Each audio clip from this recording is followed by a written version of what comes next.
Good morning friends, the illusion में आपका स्वागत है। आज मैं इस वीडियो में मैं जीवन सर आपके लिए लेकर आया हूँ एनसीएफ 2005 से जुड़े 25 महत्वपूर्ण सवाल जो आपके आने वाले सभी प्रकार के एग्ज़ामों के लिए लाभकारी होंगे, चाहे वह EMRS हो, DSSS हो, CTET हो, STET हो या किसी भी प्रकार के शिक्षक भर्ती परीक्षा हो। इस वीडियो से आपकी परीक्षा में 5 सवाल ज़रूर से ज़रूर आएंगे। यहाँ पर आप देखें कि ये जो शब्द है वो दामो यहाँ पर लिखा है ना, दामो, ये दामो ने ये एग्ज़ामो है, ठीक है, एग्ज़ाम। तो अब हम देखते हैं कि इसमें मैं आपके लिए कैसा सवाल लेकर आया हूँ, देखते हैं। पहला क्वेश्चन है कि किसकी अध्यक्षता में विद्वानों ने एनसीएफ 2005 तैयार किया है। यानी एनसीएफ 2005 की, जिसे हम नेशनल करिकुलम फ्रेमवर्क कहते हैं, उसके अध्यक्ष कौन हैं? तो इसका सही जवाब है प्रोफेसर यशपाल। अगला देखते हैं, अगला क्वेश्चन है एनसीएफ 2005 का मुख्य सूत्र शिक्षा बिना बोझ के, यानी एजुकेशन विदाउट बर्डन, कब आया हुआ विचार था? यानी ये जो विचार कब आया था? तो ये विचार आया था 1993 में। ऐसा नहीं है कि 2005 में यह बना है तो 2005 में ही हो गया, इसका विचार नहीं। इसका विचार 1993 में आया और जैसा कि आप हमारे पिछले वीडियो में देख चुके हैं कि यह 2-3 बार बनाया जा चुका है। अब तक का लेटेस्ट वो हमारा 2005 का है। अगला देखते हैं, एनसीएफ 2005 के अंतर्गत परीक्षा में, यानी जो परीक्षा लिया जाता है बच्चों का, उसमें किस प्रकार की, यानी कौन कौन से सुझाव की बात की गई है एनसीएफ 2005 में? इसमें कहा गया है कि मूल्यांकन जो हो वो सामूहिक कार्य मूल्यांकन हो, इसमें सुधार कीजिए आप। सतत मूल्यांकन में सुधार कीजिए। खुली पुस्तक की परीक्षा मूल्यांकन में सुधार कीजिए। अब ये सामूहिक कार्य जब हम देते हैं, यानी हम ग्रुप में कभी किसी को देते हैं, तो बच्चे ग्रुप के साथ डील करना तो सीखते हैं, लेकिन हो सकता है उस ग्रुप में सिर्फ 2-3 ही बच्चे ज़्यादा आंसर दे रहे हैं, बाद बाकी चुपचाप रहते हैं। जैसे आप एक छोटा सा देख लीजिए, अगर आप किसी स्कूल में जाएं या कभी ऐसा आपको मौका मिले, या हम लोग कभी कभी अंतराक्षरी भी खेलते हैं, अंताक्षरी, तो उसमें होते हैं कि 1-2 बच्चे तो गा रहे हैं, अब बाद बाकी बैठ करके सुन रहे हैं। तो ये सामूहिक मूल्यांकन में ऐसा होता है। अब सतत मूल्यांकन यह है कि सतत मूल्यांकन किया जाना चाहिए। सतत मूल्यांकन यह कहता है कि एक निश्चित क्रम में बच्चों को, यानी एक समय अंतराल पर मूल्यांकन होना चाहिए, तो लेकिन सुधार के साथ।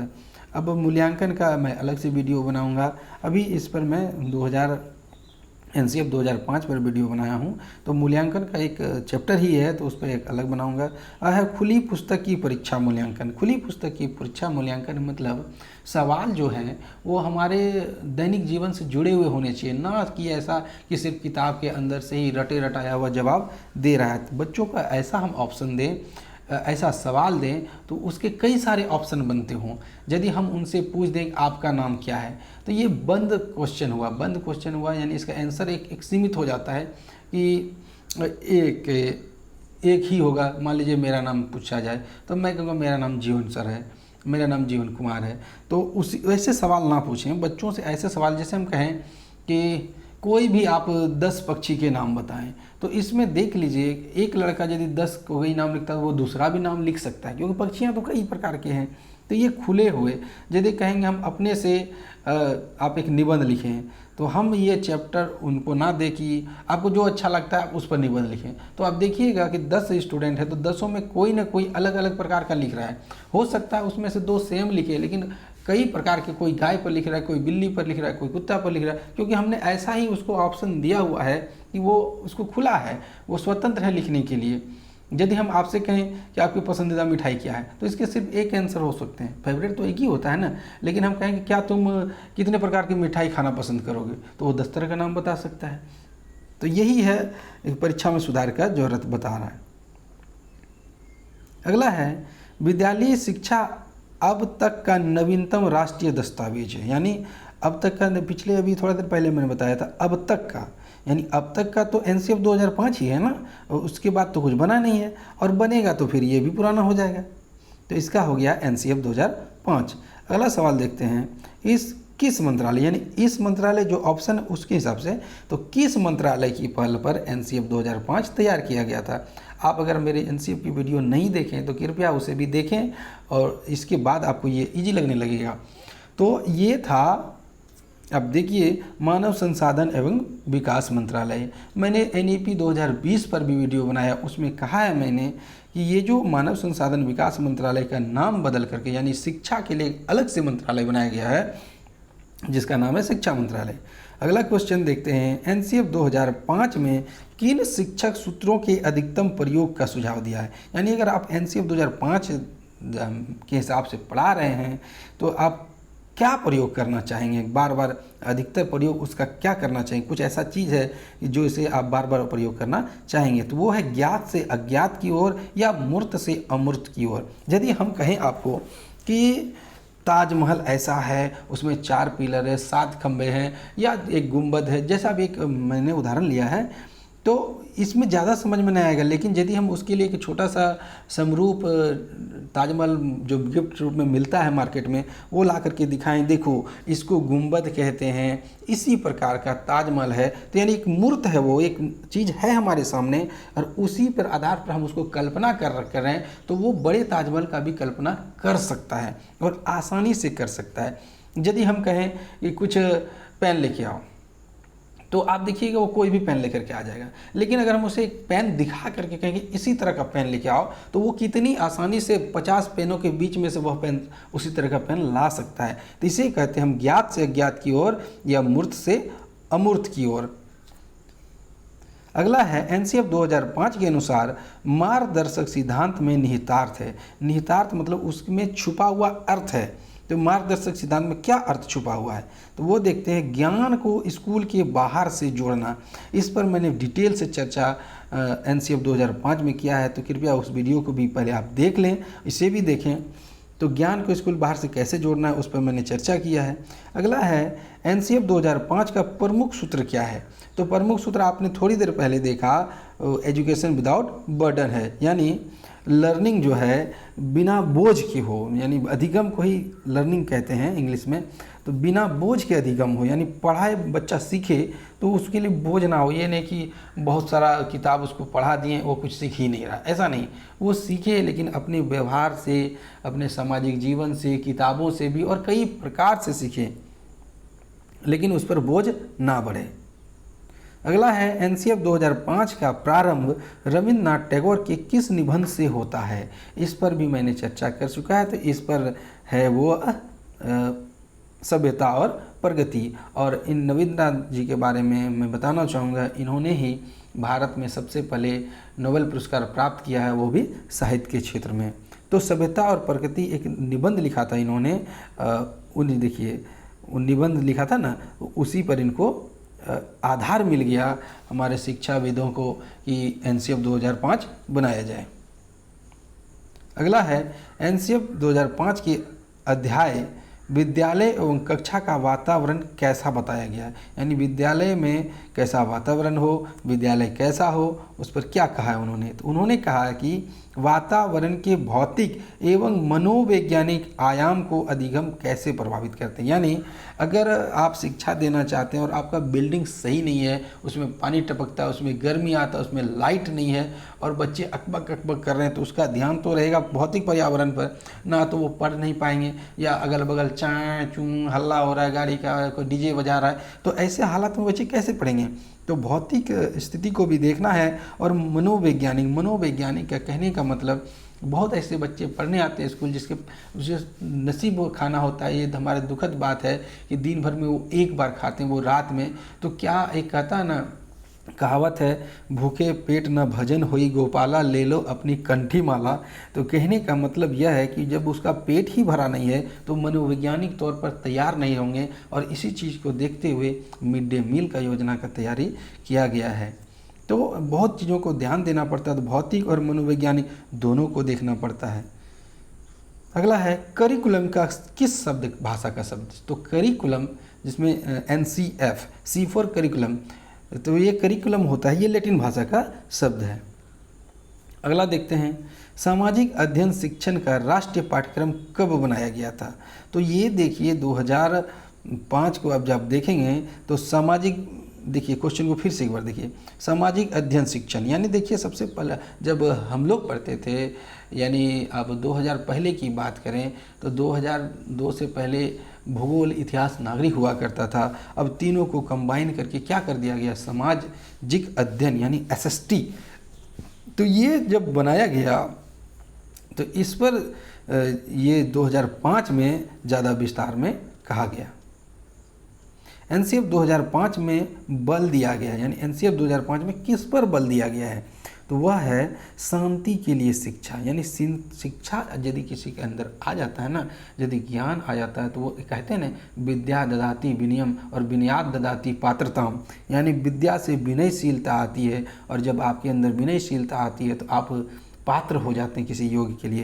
तो आपका जो उदंडता है या एक बच्चे के अंदर जो बचपना है वो ख़त्म हो जाता है। ज्ञान आने के बाद वो एक हल्का सा धीरे धीरे मैच्योर होना शुरू हो जाता है और वो अपने आप को बहुत बदल लेता है। और यदि उसका मन शांत है तो वो आराम से सीखेगा। अगला है एनसीएफ 2005 में क्या बताया गया है। एनसीएफ 2005 में क्या बताया गया है, तो इसमें कहा है कि सपनों के भारत को धरातल पर कैसे उतारना है। यानी सपनों का भारत क्या है कि यहाँ के लोग पढ़े लिखे शिक्षित हों, बेरोजगारी कम हो, इसमें सबके अंदर ज्ञान हो, एक दूसरे से मिलकर रहें, सामाजिक एकता बनी रहे, अखंडता बनी रहे, और एक नया युवा पीढ़ी तैयार हो जो देश के बारे में सोचे। तो यानी भारत का जो सपना है उसको धरातल में कैसे उतारना, ये एनसीएफ 2005 में कहा गया है। अगला है यशपाल शर्मा समिति में कुल कितने सदस्य थे। यशपाल शर्मा कौन थे, यशपाल शर्मा अभी आपको पता है इनके अध्यक्ष थे। तो इनके में थे 38 सदस्य, 38 मेंबर्स थे इसमें। अगला है एनसीएफ 2005 के अनुसार सीखना है। तो एनसीएफ 2005 के अनुसार सीखना किसे कहते हैं, तो सीखना कहते हैं मानसिक विकास। यानी जब आप कुछ सीख रहे हैं आपका मन विकसित हो रहा है और आप कुछ कला भी सीख रहे हैं। ऐसा नहीं कि खाली आप किताबें रटन तू तोता रटन तो बन रहे हैं, ये सीखना नहीं आया। आपका मानसिक विकास हो रहा है, आप कुछ कला सीख रहे हैं, आप कुछ व्यवसायिक ज्ञान सीख रहे हैं। ये कोई ज़रूरी नहीं कि हम बड़े होकर के जॉब ही करें, ये तो मोटो होता है, लेकिन अगर हम बिना जॉब के ज़िंदगी जीना है और जो कि देख रहे हैं कि हमारे समाज में उतनी रोज़गार तो है नहीं, तो आप देखेंगे कोई हस्तकला का सीख रहा है, कोई कई तरह के कार्य सीख रहे हैं, कोई मैकेनिक का कार्य सीख रहा है, तो ये सब व्यवसायिक ज्ञान के अंतर्गत आता है। जैसे कोई बढ़ई बन गया, कोई और भी कई कार्य हैं आप देख सकते, कोई मिस्त्री बन गया, तो ये सब सीखना ये व्यवसायिक ज्ञान है। और शिल्प कला तो आप देखें, कढ़ाई बुनाई ये शिल्प कला के अंतर्गत आता है। मिट्टी के बर्तनों पर लिखना, लकड़ी की मूर्तियाँ बनाना और भी कई प्रकार के शिल्प कला के अंदर। तो अगर बच्चा सब चीज़ सीख रहा है तभी हम इसे कहेंगे एनसीएफ 2005 के अनुसार वह सीख रहा है। अगला है एनसीएफ 2005 में किस परीक्षा के संबंध में सुधार के लिए सुझाव दिए गए थे। यानी कौन सी ऐसी परीक्षा है जिसमें सुधार करने की आवश्यकता है, तो वह है 10वीं क्लास की परीक्षा जो है वह ऐच्छिक हो जाए। ये एनसीएफ 2005 का कहना है कि मैट्रिक का जो 10वीं क्लास का जो परीक्षा है, मैट्रिक का तो बात कहा नहीं है इन्होंने, कहा कि 10वीं की जो परीक्षा वो ऐच्छिक हो। यानी इसीलिए अब देखेंगे कि 8वां बोर्ड को प्राथमिकता दिया गया। अब 8वां बोर्ड ज़्यादा इम्पोर्टेंट हो गया। यदि कोई 8वां बोर्ड में पास करता है तभी वह 9वीं और 10वीं में जाता है, तो ज़्यादा ध्यान अब दिया जा रहा है 8वीं बोर्ड पर। अगला देखते हैं कि पाठ्यक्रम निर्माण की आवश्यकता आखिर पड़ी क्यों। पाठ्यक्रम जो एनसीएफ 2005 बना, इसका बनाने की वजह क्या थी, क्यों ज़रूरत पड़ी है, तो इसका जवाब है शिक्षा के उद्देश्यों की प्राप्ति हेतु। शिक्षा नीति तो बन गई, लेकिन वो शिक्षा नीति आखिर लागू कैसे होगी, कौन चैप्टर कौन सा। यदि हम जनवरी मार्च में या अप्रैल में जब भी हम शुरुआत करें तो मार्च में क्या पढ़ाना है, अप्रैल में क्या पढ़ाना है, ये कैसे होगा, है ना। तो ये शिक्षा का उद्देश्य जो है उसको कैसे प्राप्त करना है, एनसीएफ 2005 भली भांति कहता है। अगला है एनसीएफ 2005 का भाषा का फॉर्मूला क्या है। तो भाषा का फॉर्मूला आप देख लें, ये त्रिभाषाई है। इसमें 3 भाषाओं को महत्व दिया गया है। यानी 3 भाषा मतलब प्राथमिक, द्वितीय, तृतीय, इस तरह करके। तो इसमें देखते हैं प्रथम भाषा, द्वितीय भाषा और तृतीय भाषा कौन कौन सी है। तो प्रथम भाषा जो है वो है हिंदी। इसे हम राष्ट्रीय भाषा का दर्जा मांग रहे हैं, लेकिन आप जान लें कि राष्ट्रभाषा अभी भी भारत में नहीं चल रही है, राज्य भाषा चल रही है। तो हिंदी है इसका मतलब यह ना समझ लें ये भारत की राष्ट्रभाषा, ये समझना सरासर गलत होगा। तो राष्ट्रीय भाषा ना मान के हम राज्य भाषा कहें तो यह हिंदी है। और द्वितीय भाषा में आता है अंतर्राष्ट्रीय कोई भी एक भाषा जो अंग्रेजी चलती है। और तृतीय स्थान पर स्थानीय भाषा। स्थानीय भाषा में पंजाबी हो गया, तमिल हो गया, संस्कृत हो गया, और भी अंगिका हो गया, कई प्रकार के होते हैं। अगला है एनसीएफ 2005 में सुझाव दिया गया कि सूचना को क्या मानने से बचाया जाए। यहाँ माननीय नहीं होगा, यहाँ पर होगा मानने, क्या मानने से बचा जाए।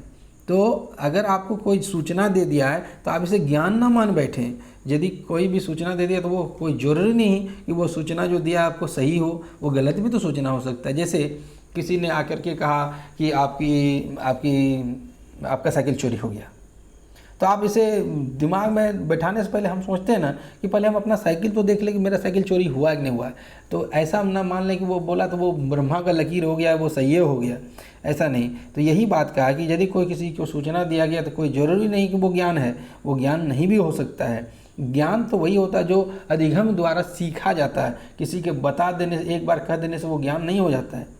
अगला है एनसीएफ 2005 के अनुसार बच्चों की गलतियां क्यों महत्वपूर्ण हो जाती है। और ये सवाल दोस्तों कई बार, ये वेरी वेरी इंपॉर्टेंट सवाल है, कृपया आप इसे दाग लगा लें और हो सके तो आप इसे बिल्कुल ही कंठस्थ कर लें, क्योंकि ये सवाल कितनी बार सीटेट में पूछा गया है और आने वाले टीचिंग एग्जामों में भी पूछा जा सकता है।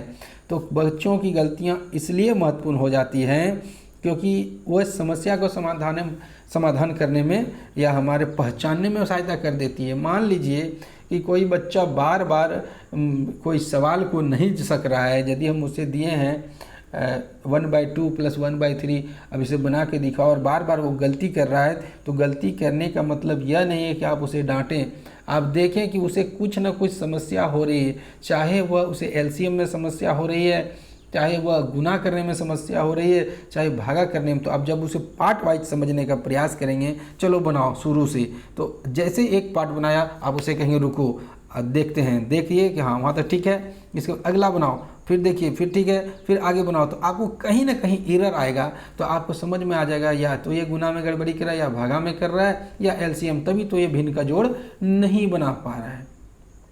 तो ये समस्याओं को पहचानने में मदद करती है। यदि कोई बच्चा आ करके स्कूल में सो गया है तो आप उसके पीठ पर जाएं और 2 चमाटा लगा दें, ऐसा नहीं कर सकते हैं। मैं कितनी बार अपने वीडियो में अपील करता हूं, ऐसा ये शिक्षक का कर्तव्य नहीं है। शिक्षक कोई राजनेता नहीं है या कोई शासक नहीं है, शिक्षक तो एक सहायकर्ता होता है।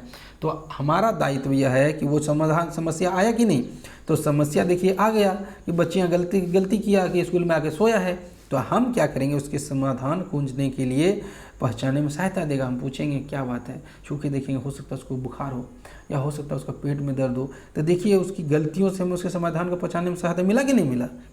अगला है बिना बोझ की शिक्षा, यानी शिक्षा बिना बोझ की, जो एनसीएफ 2005 का प्रमुख स्रोत है, इसका क्या अर्थ होता है। तो इसका अर्थ होता है कि पाठचर्या के बोझ को कम करना। पिछले वीडियो में मैंने चर्चा किया था कि 1-2 क्लास में ही इतने किताब दे दिए जाते हैं जैसे कि वो IAS अफसर बनाना चाह रहे हो उसे, तो इस बोझ को कम किया जाए। अगला और आखिरी सवाल है इस वीडियो का, एनसीएफ 2005 किस चीज़ की सिफारिश करता है कि प्राथमिक स्तर पर गणित की शिक्षा का केंद्र होना चाहिए। यानी एनसीएफ 2005 सिफारिश करता है कि प्राथमिक स्तर पर गणित की शिक्षा का केंद्र क्या होना चाहिए। तो केंद्र होना चाहिए कक्षा में ऐसे टॉपिक्स को पढ़ाया जाए, प्राथमिक कक्षा की बात करें, माध्यमिक और उच्चतर माध्यमिक अपना समझ लें, तो प्राथमिक कक्षा की बात जब कर रहा है तो बच्चों को ऐसा पढ़ाइए कि जो भी चीज़ पढ़ाइए वो दैनिक जीवन में काम ला सके। जैसे आप दुकान लेके जाइए उसको, या कहीं मार्केट में लेके जाइए तो उनसे पूछिए कि यदि देखिए आप उसके सामने लेके जाइए, उससे पूछने बोलिए बताइए अंकल ये केला क्या रेट है, तो वो कहेगा कि 40 रुपये दर्जन, अभी जो रेट चल रहा है 40 रुपये दर्जन। तो अब बच्चों से आप सवाल कीजिए कि देखिए 40 रुपये मुझे कितने केले दिए, तो 40 रुपये में दिया 12 केला, तो आप बताओ इसको आधा कर दो, तो आधा कर दिए तो पैसा भी तो आधा होना चाहिए ना, तो 40 का आधा कितना हो गया, तो 40 का आधा हो गया 20। तो इस तरह में हम क्या देखते हैं कि वो गणित को भी सीख रहा है सामान खरीदने के साथ साथ, यानी दैनिक जीवन के साथ वो जोड़ना, घटाना, गुना भाग करना सीख रहा है। ऐसा नहीं कि उसे कॉपी में बार बार प्रैक्टिस कराया, नहीं, जैसे वो एक बार सही करेगा ना, आप उसको इनकरेज करिए, देखा कितनी आसानी से तुम निकाल लिया, तो चलो बताओ 3 के लेगा कितना दाम होगा, तो वो देखेगा कि 12 का आधा किए 6 हो गया, 6 का आधा करेंगे 3, तो पैसा भी आधा हो गया, तो पैसा कितना हो गया 10 रुपये। तो देखिए कितनी आसानी से वह दैनिक जीवन से जोड़ करके सीख गया। तो यही NCF 2005 का कहना है। अगला है कि ये तो वीडियो समाप्त हो गया, और वीडियो को पूरा देखने के लिए आपका पूरा धन्यवाद। उम्मीद करता हूँ यह वीडियो आपको पसंद आया होगा, और पसंद आया तो आप इसे लाइक करें, अपने दोस्तों में शेयर करें। अगर आप नए हैं तो चैनल को सब्सक्राइब करें और बेल आइकन को ज़रूर दबाएं, ताकि आपको इसी तरह का अच्छे वीडियो का नोटिफिकेशन मिलता रहे। आपका जीवन सर, धन्यवाद। दिन आपका मंगलमय हो।